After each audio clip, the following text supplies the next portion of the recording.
Hello, everyone, and welcome to the Great Awakening Generator. I'm your host, Rose McNair, and today I have with me Helen Gibson. Helen, welcome. Helen is the... Hello, thank you, Rose, for having me. Great, sorry, I was going on.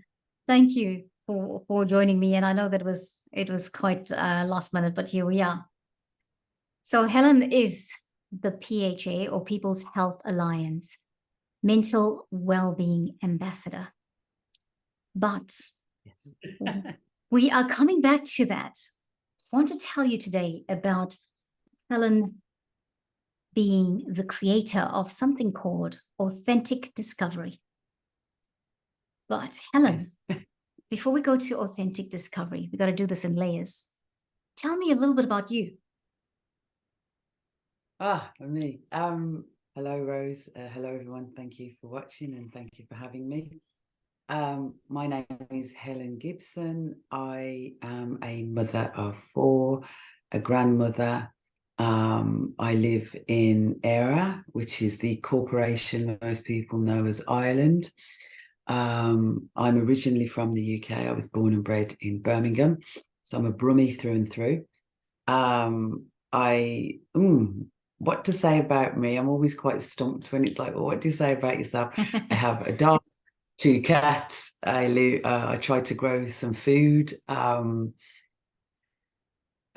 love life. I don't know what to say. I obviously sometimes life throws little curveballs and makes me a little bit. It can be a bit difficult. But yeah.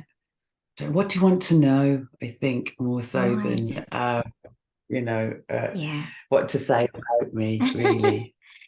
Well, I thought you told us some wonderful things about you. So, and I think it's an idyllic life to be able to live somewhere out where you can plant your own vegetables and have your pets and just live life and live it on your terms. I don't know if you live life on your terms, but it sounds like a little bit of I was going to it. say, I'm not sure. I endeavour to, and I think it's one of the things that's actually quite has been quite a pain, or quite not distressing but annoying, definitely annoying and challenging. We moved here in 2000, the end of 2019, just before this nonsense started, and we had a vision for our kind of coming up to our retirement and how we were going to live our lives, and then this stuff began and kind of threw a curveball and has hindered and kind of put us into a bit of a freeze mode. Even though we didn't believe we were freezing, we haven't progressed with the plans that we wanted. So I'm not quite living life on my terms, although to many I realise that it appears that way because apparently I appear fearless and to do whatever I want. I had a friend during the lockdowns go, "You're not locked down, are you?" And I was like, "No," but I was hindered from traveling outside of the country. Yes. That's about it. I think you and your I'm going to say your partner probably are visionaries, because you decided to move out, move out of where you were, move out of suburbia, so to speak, or towns. Oh gosh.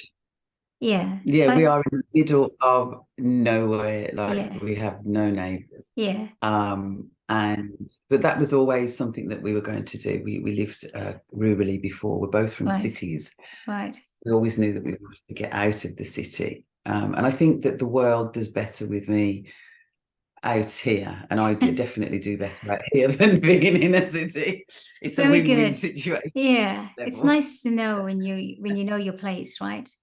And you can make a Yeah. statement like that. The world is better because of where I am, and I'm better off, I'm better where I am too. Yeah. Oh, absolutely. I would have been arrested, and I'd probably be in jail now, or burnt at the stake, one or the Okay. other. Okay. Yeah. That's okay. It's we all had we thought I thought that could happen to me too. So that's okay though. We're here. We've got a lot of protection. We've got a lot of protection from. Yeah. Yeah. So tell me then. Absolutely, absolutely. Yeah. God's got us. God's got us. Definitely. I like that. I really do. Authentic Mm. Discovery. You're the creator of Authentic Discovery. What is Authentic Discovery?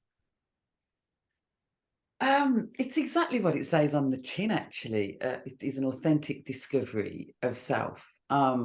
In 2000, I've been working with people and in the communities all of my life, my adult life, really. I began in finance with the county council and realised that that didn't really interest me.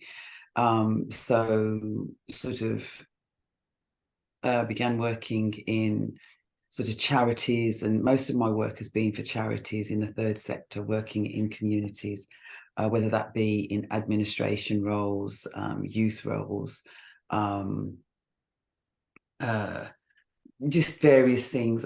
Many years ago, with some fellow friends, we set up a charity to educate children that weren't from because I'm from the UK, so and I'm not a generic European. So we set up a charity, the Children's House of Liberty, which was aimed at giving children additional educational curriculum, because the curriculum at the time basically told children of colour that they were from a slave nation. So we needed to kind of try to redress that. And an awful lot of that would have been done through the creative arts. So working in community centres. Then when I started to have my children, I worked as a childminder, looking after children within the community through social services. And then decided that I would follow my own advice to my sister at the time. She was 15.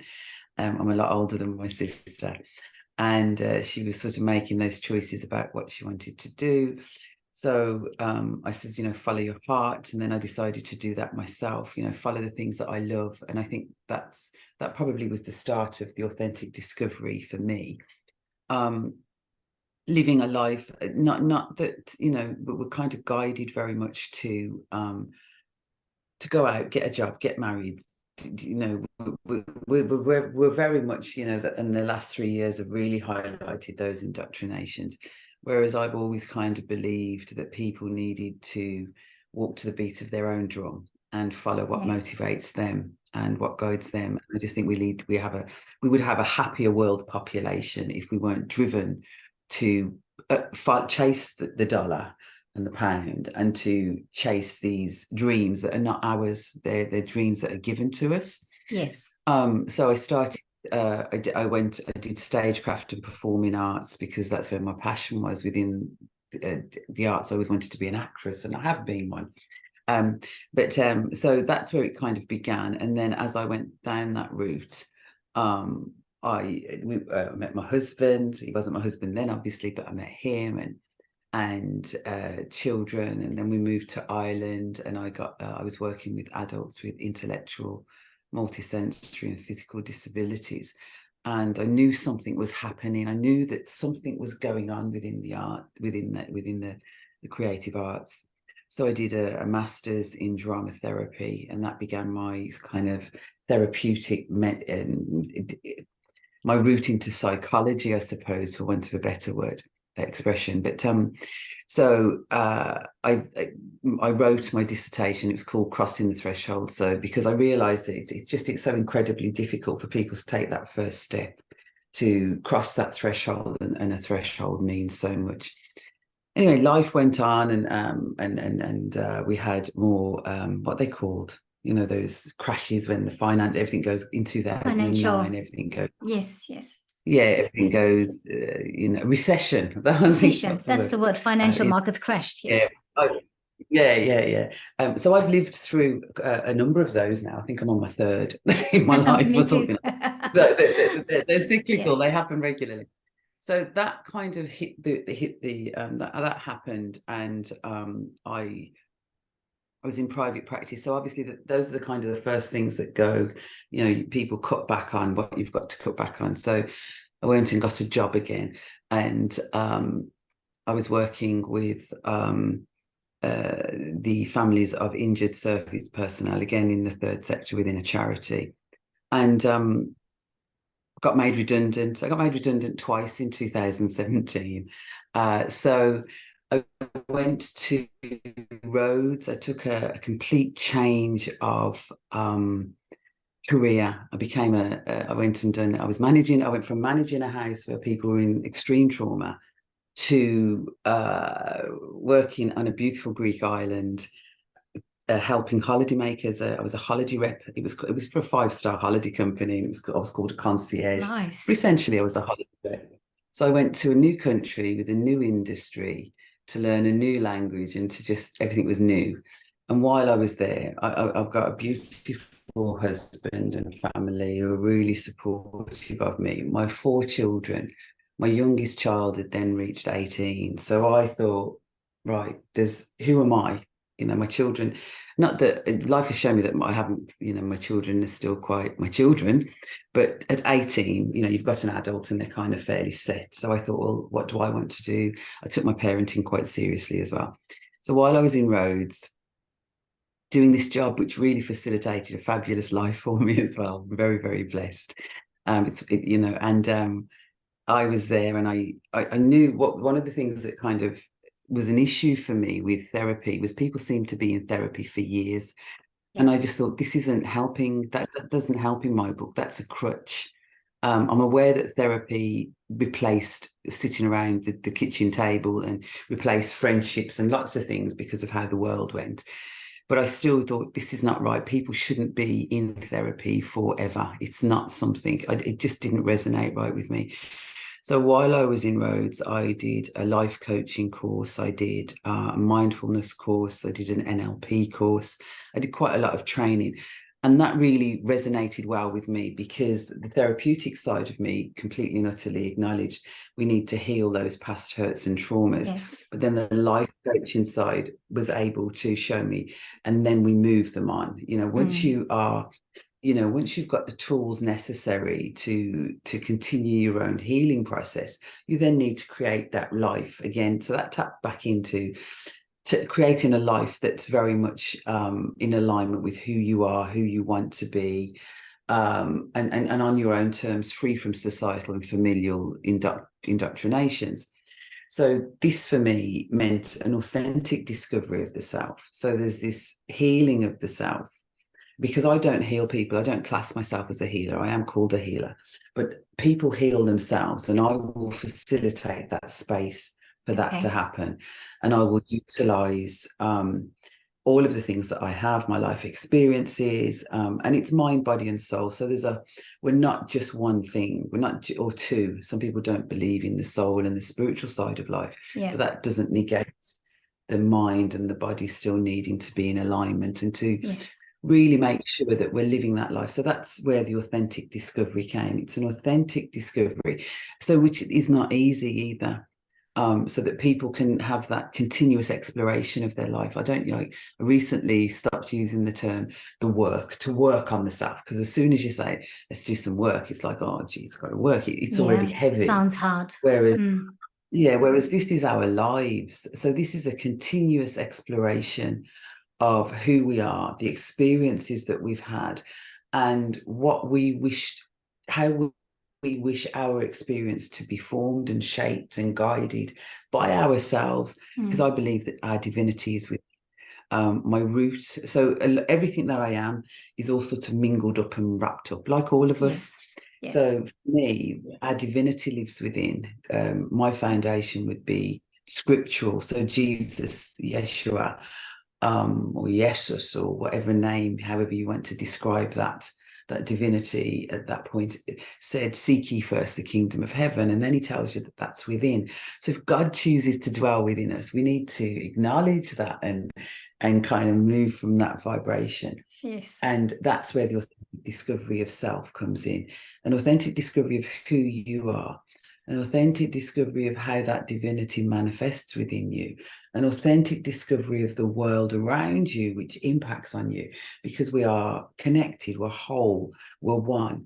So I have the tools of the therapeutic process to kind of guide and support as you heal your past hurts and traumas. And we've all had traumas. They're all different. Everybody's traumas are different. Yes. The first one probably being birth. you know, kind of squeezing yourself through a very small place. It's got to be traumatic. Oh, if I could remember it, it would be traumatic. Exactly. Not that probably needs to, you know. And then there's obviously the trauma of our ancestors. We've all, you know, we've all come from men and women since the beginning of time, and wherever you believe that source to be, whether you want to call it God, Allah, Shiva, you know, Kali, you know, whatever name you want to give to whatever the source is, you know, we've all come from that. So we've got ancestors and we've got ancestral trauma. We've got things that have happened that are in our very DNA. So all of that is an authentic discovery of self. And that was born in 2017. So that's where, but I've been working with people and within the community for 40 something years now. Nearly. Wow. Oh, jeez, I'm getting old. I don't see that you're getting old. You've got such beautiful skin. And when you said mother of four, I thought, what are you talking about? Grown-up children, wow. I always say there must be something in the water you're drinking. Wow. Intention. I'm a real believer in intentional water. Yes. Set your intention in your water. Set your intention. Give gratitude. And I think that they follow through. I also think giving yourself a break when you're young. I mean, I used to drink a lot. Didn't have a problem per se, but I had 10 years alcohol free, which I think really helps. Yes, in moderation. Yeah, all things. And I think that's the key as well, is you know, people say don't do this, don't have that, don't do. There's a lot of guidance in what we should and shouldn't be eating, what we should and shouldn't be drinking, what we shouldn't. And to be fair, with the chemtrails and the chemicals that are going in, and the manipulation and modification of foods and things, yes, we do need to be careful. But I actually hold true to the fact that our grandparents and parents, we were all taught to say thank you and bless our food. And that vibrational intention, I think, is more important now than it ever was.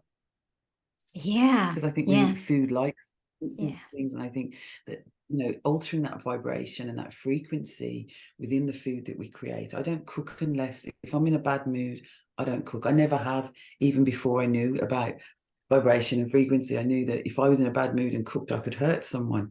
So, and I don't know where I knew these things from. They were just innate within me.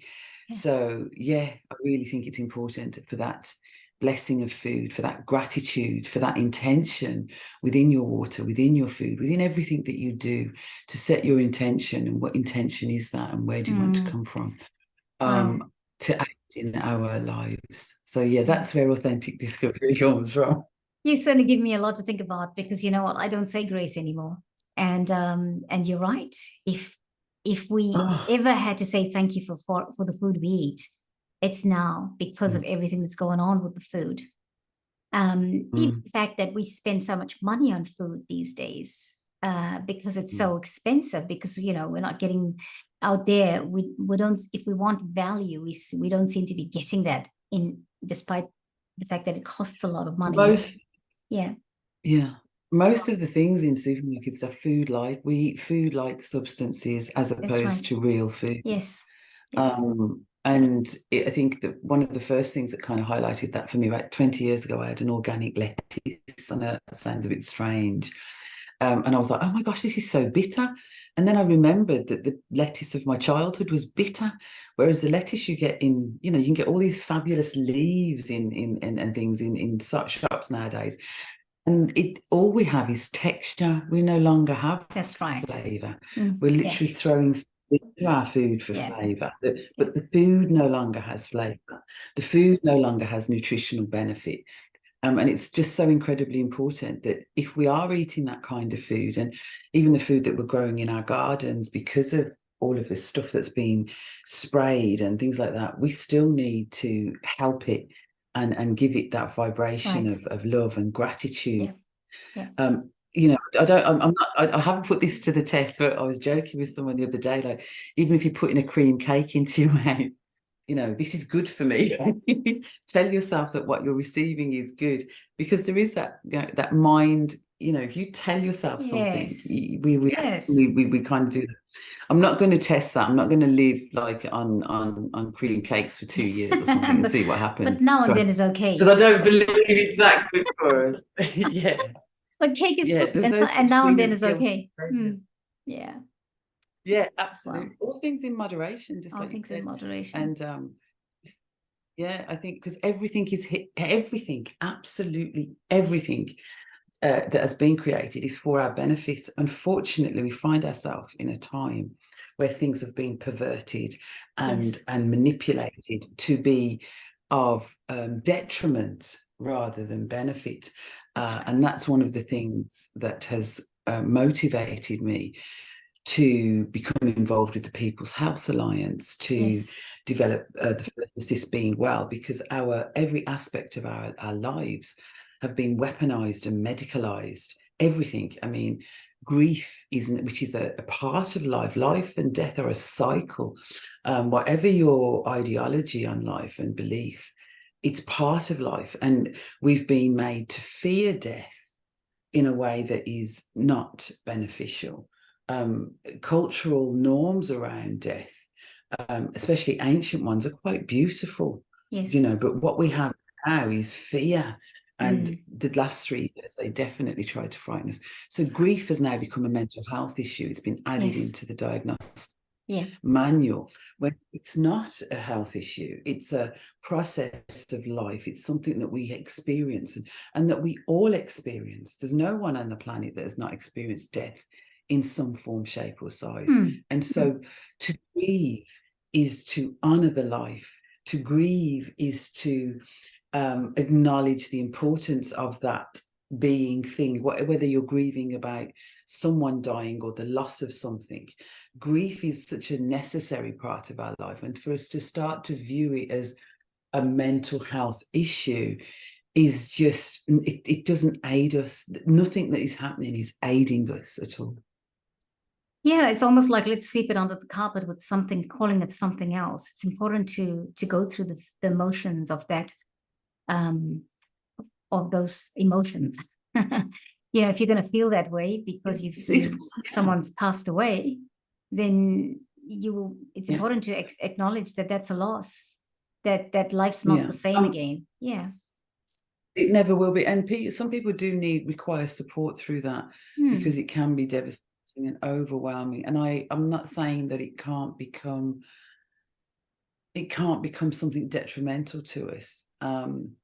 But again, something similar to what I said, earlier, we have to live these lives free from the indoctrinations of what we've been given. Yeah. And loss is part of that. And so everyone grieves differently. Everybody goes through their process of loss differently. But we need to create spaces for that within our modern cultures that are no longer there. I mean, loads of cultures have professional wailers, people that actually take on that aspect, and they wail and they will cry and moan and sackcloth and ashes. That's such a beautiful thing. When I first moved to here, they had such an amazing, for me, at first I found it quite confrontational and challenging, their rituals around death. But once I was able to kind of get over that, it was like, oh my gosh, how beautiful, how wonderful this process that has been created to honor the dead. And my mother-in-law, when she first said to me, she said, you might miss a wedding, but you'll never miss a funeral, because there was such celebration about the life. So things have been taken and unfortunately perverted and inverted against us to see them as negative, rather than embracing the fullness of the experience. Yeah, it's interesting you say that, because I'm of Indian descent but South African, and growing up, when someone died or passed away, there would be all the people would come to visit and to sit with the family, and they would express the feelings, and they would cry, and they would say what they needed to say every time someone came. And I've just understood that now that you just said what you said, because it's over a the sharing years, of grief. yes, and a holding it. It's the community, and it's a community as well, because even funerals have become very small. That's but right. The community shares the loss. They're never going to take your particular. but they share that and they hold that for you as well. And I Mm. think that a lot of this has been lost to our detriment, in all fairness, Yeah. but to the benefit of the pharmaceutical industry. That's right. And it's like, okay, no, let's not worry about those things. They're taboo now. You know, they might, that's what the older people, the people of them, that generation did. Let's do a new thing. It's almost like we even have, what we're saying in other ways is that grief has got equal value as well as being happy, or, Absolutely. and if you give something equal value, then you're not creating a polarity there. You're not saying it's a, you've always got to be happy. And if you're not having that happy feeling, then something's wrong with your life. Um, yes, we all want to be happy, but we also want to Yeah, acknowledge that something has if you're not changed. happy, Bob Marley has a song. He's one of my mentors. I can't say he's not. If you're not happy children, then you must be blue. So he's not saying that you negate your happiness or you negate your blueness. That you've got to be happy. It's just about bringing awareness to who you are and where you Yes. are in any given moment. Mm. Today I'm happy. Tomorrow I may not be. When you find yourself in cycles of unhappiness for prolonged periods of time that you no longer find joy, then absolutely you need, Yeah. there are things within all of our vast emotional array, where we may need support, and I totally get that. That's the business I'm in. But ultimately I want my profession to not exist, because people no longer see things as an issue or a problem. They're more part of the flow of life, Yes. the waves. And sometimes we find ourselves in hurricanes, other times we find ourselves on crystal clear, calm waters, so, and not to have unreal, I think there's a phobia is one of the words that's come into mind, not to have a phobia about life. And I think that's what's happening. We're being given a phobia, an unrealistic, irrational fear, which is Yes. what a phobia is. Yeah. um and then people like to tell us that we're phobic about this, that, and everything else. And I genuinely have no irrational fears. Most of my fears are quite rational and logical, in all fairness.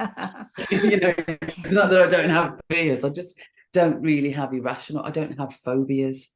Yes. Which is an irrational fear. Yeah. So, Yeah. I've learned to not have irrational fears. It doesn't make sense anymore. And I think more I've taken the journey to myself. I call it the journey to myself. Doing that meditation, figuring out putting myself in a space of balance. Working towards that. I say working, but just living life like that has helped me get rid of those irrational fears. And by the way, I have a daughter who makes sure that my irrational fears, because usually the irrational fears are about her, and she has over time really shaken it down. So I'm like, yeah, okay. I had when my eldest went to university, that's probably came the closest to having a phobia. I just went into this spiral, and I had a friend that turned around and says, Helen, put as much energy into what you hope for her as where Yeah. you are now with your fears for her. Yes. And it was such a gift, such a gift. Yes. It It was makes so much beautiful. sense, doesn't So, it? you know, You yeah, could give yeah. you could Where give your so much. energy goes, and Yeah. Yeah. You could give so much more to the positive aspect of that and get such a better result than the one you would get if you just focused on the fear and the worry. yeah, you have to acknowledge your fears. And I think this is one of the things that has been a bit of a bone crutcher for me is, over the last 3 years, especially within those that are aware of the heinous agendas at play, have no fear, don't fear, don't fear, don't fear, don't fear. And I'm like, but I've got fears. I can't just pretend that they're not there. I Yeah. need to acknowledge them and give them a space and Mm. ask them because fear is a messenger. So what is it that you're trying to tell me? And that's where irrational fears and phobias come in, when they're Yeah. no longer messages, and they're kind of sort of stifling your life. So what is the message that I need to be aware of? What is the fear that I am feeling? And there is a very real heinous agenda for a tyrannical transition of power. It's got a genocidal agenda. So there is an element of fear quite necessary there. But that doesn't mean I have to be stopped by the fear. I need to acknowledge that fear and then say, okay, what do I need to Exactly. know? Mm. Then I can make choices about what do I want to do? What do I need to do? What can I get away with not doing? Yes. Yeah. I think that what you just explained now about fear, and in terms of, well, genocide, for example, for me, the fear has been, I've had to work on it progressively. It's like as time went by and it was almost like I had to go through layers and layers then to come come to the realization of I'm okay, I'm taken care of. And I didn't have great fears about that initially anyway. But there were times when I did start to worry, because I'm in New Zealand, I'm not sure if you are aware of how New Zealand handles things in the last 3 years. It was quite drastic, and Yeah, say Ireland, New Zealand, Australia, Canada, yes, Ireland. yes, Ireland had very severe okay, lockdown. So yeah, I am aware of, yes. yeah, yeah, So we had to go through that, and then in the end, it was just important to find out what I found myself thinking I need to find out what my rights are before, where I thought I would not have to ever do that, I was suddenly having to do that. And so, mm, well, anyway, here we are. We're here. We're having a chat, and everything is okay because um, I know that it was. I know now. I even knew then. A gut feeling was it was always going to be okay, but we don't always know that. We don't always feel that, and I think it's important, like you say, to acknowledge that that's where we're at, and then move progressively towards being in a place where you worked on, I keep saying worked, yeah, but you've got to a place where you're able to navigate how you're feeling, acknowledge that you felt like that. And okay, so what's the way yeah, forward? Um, yes. yeah. So That was one of the reasons that Anam Cara was actually set up. yes. Was I mean, I started in October 2020 Hmm. with an open drop-in. And it was to give people a space to figure out how to navigate the times that we were finding Yes. ourselves in. Yes. So that's because for an awful lot of people, it was just somebody just tell me what they think is happening now, and I really had no problem with that because for me it was a tyrannical transition of power, or it is, with a genocidal agenda. Hmm. I don't hide. I mean, I do live in the middle of nowhere, but I'm not necessarily hiding. But and I will stand and say and speak my truth as much as I possibly can, because in order, I sometimes, obviously my business name is Authentic Discovery, so I have to do that for myself. I That's have to right. Yeah. acknowledge where I'm not authentic. I have to acknowledge where I'm not speaking my truth, and Mm. I am a life in progress. So if somebody wants to come and beat me up with the things that I don't do, then get in the queue. To be fair, I'm not interested. I'm in the front of any queue that wishes to beat myself up about anything I'm not doing. Yeah. But so that speaking of the truth of what I believe to be true is what going on. I have no issue in saying that and standing up, and my thing is love. Everything that I do comes from, or everything I endeavor to do comes from that place of love. My handle on some of the social media sites is loving response. I've written a loving response oracle deck, because, and it's about reminding myself constantly that that's what I wish to do, is give that loving response, but to speak my truth from that vibration. And that vibration is not a vibration of fear. I'm aware of all the things that could go wrong and could happen, but just like my friend told me many years ago, focus on what you want, Helen. Focus on where it is you Yes. want to be and what the Yeah. things that you want to create. That's But you right. have to acknowledge where you are. So when you look on my social media, Authentic Discovery social media, 95% of what I share is about bringing awareness to the self. It's about discovering the self. This is an authentic discovery of yourself. No judgments, be kind to yourself. What is it? Who is it that you are? And who is it that you want to be? Mm. And I think that's where it goes.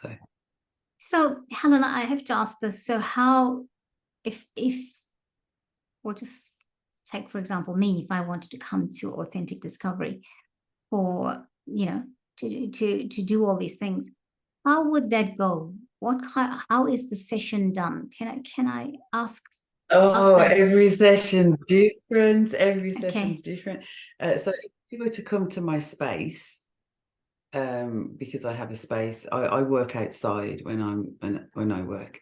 nice. When there's a physical client here, I work outside. I have a space outside. And there's so many. I'm a creative arts therapist, so I told you that I love the creative arts. So Yeah, I love story. So the things that you may experience, and I can't say that you would definitely experience all of these things, because prior to the session, I work intuitively. So it's what am I guided to?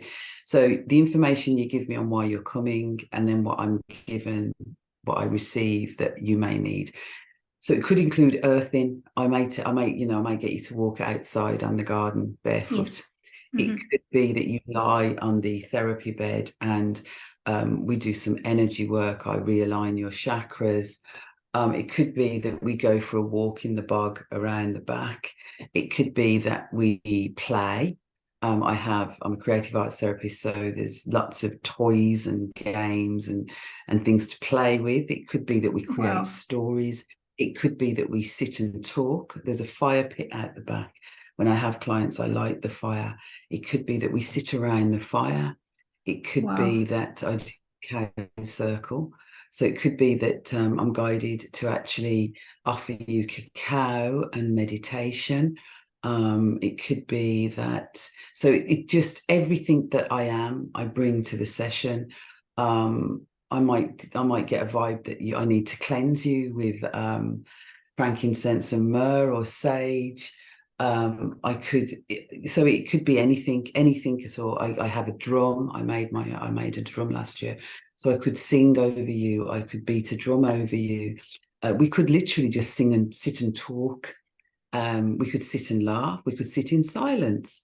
Um, so I can't tell you what a session would be until you book the session and you come here. Online, it's not so easy to do some of those Yes, things. Although yes. I might still sing, I might still beat a drum, we may still create stories. I might still get you to go and walk in your garden. So I can't tell you what the session would look like. What I can say is it looks very different now to what it did 3 years ago. I've got Because to say, every I've got to say this. I have not heard of anybody doing this kind of thing yet. You are the first person, and I love it. It all right. makes so much sense that you would do it this way. You know, Well, like, it's about the person, isn't it? You've got to, yeah, and I do receive a trust. I've learned, and this is what I say about it looking very different over the last 3 years. I was not trained in that way. I was trained in a psychodynamic way, and I don't tend to hold my clients. I nearly called them customers then, and I don't actually charge. Um, wow. I don't I don't I don't hold you physically. I was taught you never touch someone.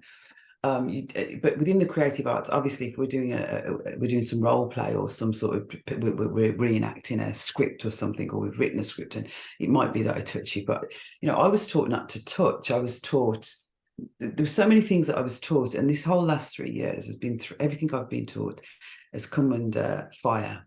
What was I taught, and for whose benefit was I truly taught it? And so now I really do lean more and trust more in my intuition. I trust more that whoever is in front of me is because I'm what they need and Hmm. they're what I need. It's Yeah, a reciprocal thing as well. So yeah, so as I say, my sessions look well different to how they used to look. I've always yeah, played. Obviously, I'm a yes, creative arts therapist, so I've always played. But I would never have kind of worked outside. That was something. You have a session, you have it in a room, you have it in a yeah. space, Sitting and in you a have all chair, tools lying at down, hand. or something. Yeah. Yeah, yeah. So that it no longer it can look like that, but it doesn't tend to. So you've reinvented how you do your work. literally. And I think that's a very highly creative way to do it. I reinvented. Yes, no. I've lent more into what I know as opposed Yes. to. I don't think I've invented anything. I mean, people may say I have, which is fine, but I think I just lent more into what I always believed was the way forward. So when my clients leave, if they want a hug, I will hug them because I'm a hugger. So it always went against my nature not to hug. Yes. But that's fine. But I definitely hold and facilitate space. I do that. So I do. There is much that I was taught that obviously is of much value. And this is what I think one of the things that we have to be really careful of is that we don't throw the baby out with the bathwater as we're moving into this almost phoenix from the ashes kind of vibration, that the phoenix still comes through with everything it needs, and it has just released what no longer is of benefit or really serve. Yeah, I mean, that makes a lot of sense. Don't throw the baby out with the bathwater, because in rebuilding, no, I don't know what word to use. We're talking about those things that no longer serve us leaving our lives, but that's exactly what it should be, as in no longer having those things in our lives that do not serve us, no longer giving it time and attention. But that doesn't mean the authenticity of what we're doing should lose its flavor, because we still have to care about people. We still have to do all those things, but we're doing it now. We're creating a way that is different from what we knew. We're saying there's more than one way to do something. And then we're also looking to the higher perspective and working and doing these things from a highly creative mode, but also high vibrational mode, because love is probably the highest vibration you can operate from, so if you operate from love, yep, sorry, go on.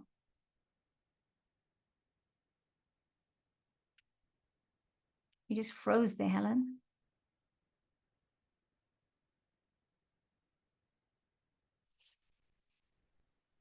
There you are.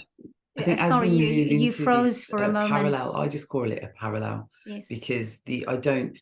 Oh yeah, probably still hear me. Let me know when you can hear me again. Now I can hear you. Yes, because I think you froze and we could not hear you at all. Sorry. Yeah, we are creating a parallel structure, a parallel kind of society, and these have always existed. I think this is going to, and as the existing establishment crumbles completely, the parallel will grow, and we are part of creating that new parallel. But I think it's I do believe that it will appear that the existing carries on, because there are people that want that. And if you truly believe in freedom, then you've got to be free to do that. That's right. So yes, we have to honor each individual's part in this. I become very agitated, I suppose is one word, because I can become quite animated with my agitation of this constant them and us scenario. And I do talk in those terms, but I don't, it doesn't please me when I talk in those terms, because we are connected, we are one. And if we are believing in freedom, then we have to allow people to live how they want to live, on the premise of the law, which is to do no harm, cause no loss or injury. And how that looks. So we're going to have this existing establishment of its vile, evil, corruption, manipulation, and enslavement. But there will also be what we are moving towards, which is personal responsibility. And with freedom comes responsibility. And that has been eroded from people's psyches in some way. People seem to think that freedom is free. It is anything but. When you take responsibility for your life and your freedom, I'd say that's hard work rather than anything else. Because it's just such challenges within that to allow you to do something. And I equate it somewhat to, I'm a parent of children.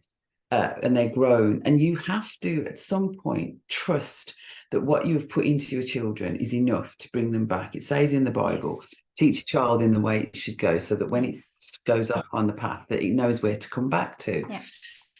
And I think that's the same with freedom. You have to let things go. And sometimes you have to watch the train heading towards the mountain without a tunnel and hope for damage limitation. You Yeah. continue to say, are you aware you're into this tunnel? Are you aware that there isn't a tunnel there? Are you aware? You know, so I've always said to my children, at some point, I will stop telling you what to do, but I will tell you what I think, always. And I Yes. will always be from vibration of I'm not your friend. And I have a real problem with parents that tell their children we're best friends, because your children can find their own friends. They can't find their own parents. They need a mother, they need a father, they need that That's right. role Need to be a fulfilled. parent. Yeah, you need that role has to be fulfilled. So I am always my children's best friend, but I'm not their friend, I'm their mother. And I will always tell them what I believe to be true and right for them, because I have their best interests at heart. Yes. If I'm wrong, I'm wrong, but I'm never going to lie to them. I'm never going to send them down a path that I think is Exactly. wrong. And if I see them going down that path, I'm going to say, you know, this is what I think may end up. I'm not Yes. going to stop you, but I Yeah. hope that you will listen.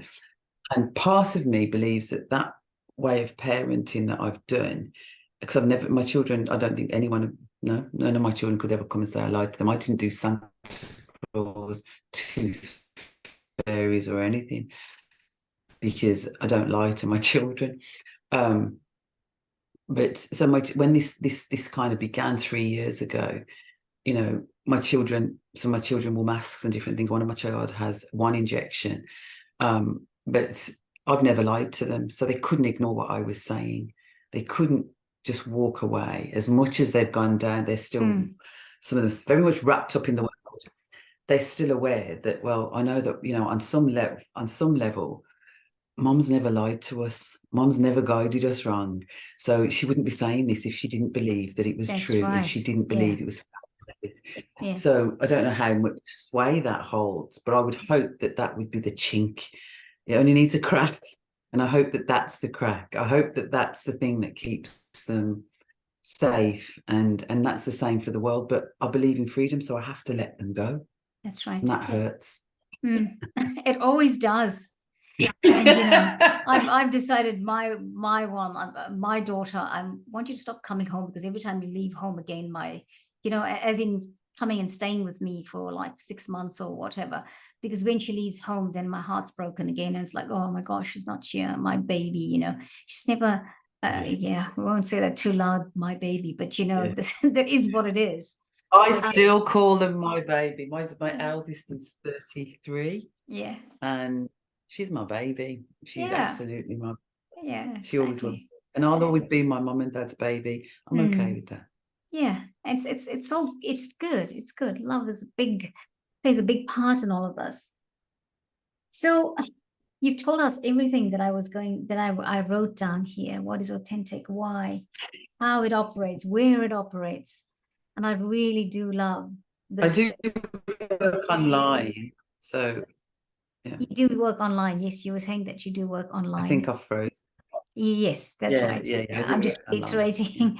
So you do work online, and that's just really good to know as well. So if somebody wanted your flavor of healing, they could get in touch with you. And tell us where they can contact you, Helen. I can be contacted through my website on authenticdiscovery.co.uk. Even though I live in Era, my website was developed when I lived in the UK, so it's still there. So that's authenticdiscovery.co.uk. I'm I'm actually back in. I've gone back into the belly of the beast, so you can find me on Facebook and Instagram. You can find me on Telegram. I'm on Twitter. I find it hard to say some of these names properly. I'm on Getter. But yeah, you'll find me. You can also find me on the People's Health Alliance website. I'm their mental health wellbeing ambassador. I'm also one of the practitioners, so you can find me through there. I'm part of the Irish Association of Creative Arts Therapists. I'm a member there, so you can find me there. I suppose I'm easily found. Wonderful. Yes, and I'll put all of that in the description box, so people can have access to that when they watch the video. They can have access to where to find you. So is there anything else you want to share with us before we say goodbye to you today? Yes, there's a couple of things. So I briefly mentioned Anam Cara. I would like to just mention Anam Cara again. We offer a online daily Zoom space. The times, Rose, I'll give to Rose the times. And that's for anyone that might be struggling. And I know that New Zealand has a time zone. There's calls in the New Zealand time zone. That's right. I'd also like to mention First Assist Be Well, which is a training program that I created for the People's Health Alliance. It has two main aims. The first aim is to empower and give people confidence to support those who may be struggling. And the second aim is to normalise our lives again from how they've been medicalised and weaponised. That's a full two-day training course. It's 4 sessions, which can be delivered separately as well. So if people are interested, please get in touch for that. As I say, it was created for the People's Health Alliance. So if you're part of a hub, it's delivered at cost, which is negligible online. I think the most it will cost you is £2.50 online. And if you're not part of the People's Health Alliance, then it is a set fee, a set amount, €100, £100, which is again not that much for a 2-day course. It's still done at cost. And I do work on that I work on a sacred gift economy. So I charge corporate. If I'm going into corporate environments, I do charge, but I don't actually charge. I work on exchange, so people can exchange with services or with money or whatever. I have had to put in a deposit because people would make appointments and then not turn up because they're not paying. So people, if they want their deposit back, they have to turn up. Otherwise, they don't get it back. Yeah. But it was to put Anam Cara and First Assist are things that I'd like people to know about. But you can find out information on my website. Great. Wonderful. Yes. So Helen, one more thing yes, I'd love for people to do is be you, everyone else is taken. Ah, that's wonderful. Be you, everyone else is taken. That's awesome. Well, thank you so much for talking to me today, Helen. I'm just amazing lady. You're an amazing lady. And just love your philosophy. And I suspect you're a brave, fearless lady as well. Oh, no, I'm a feel the fear, do it anyway kind of girl. Say that again. I missed that. Sorry. I'm a feel the fear and do it anyway kind of girl. That makes you fearless. In my opinion, I feel people who feel the fear and do it anyway, they are fearless. They are courageous. Maybe courageous is the word. Well, thank you so much. Thank you so much for joining me today and giving me your time. I appreciate it. I know that you're a busy person. You have a lot happening, but thank you for your generosity to us here. And we'll catch you again. We'll catch you soon. And please feel free to come back if there's anything else you want to share with our audience. And because remember, this goes out to all the PHA members as well.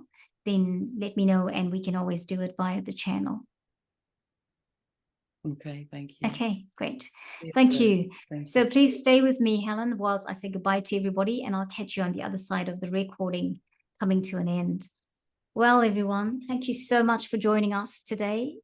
As you know, and as you've heard, Helen Gibson has got an amazing offer for us in many things she's doing. And I do love the way she does her work at Authentic Discovery. I feel like, wow, that's just speaking the language. So, do feel free to contact her. I will put all the contact details in the description box for you as well. So thank you for joining us again. And until next time, I am your host, Rose McNair, with me, Helen Gibson. And this has been the Great Awakening Generator. Thank you. Bye-bye, everyone.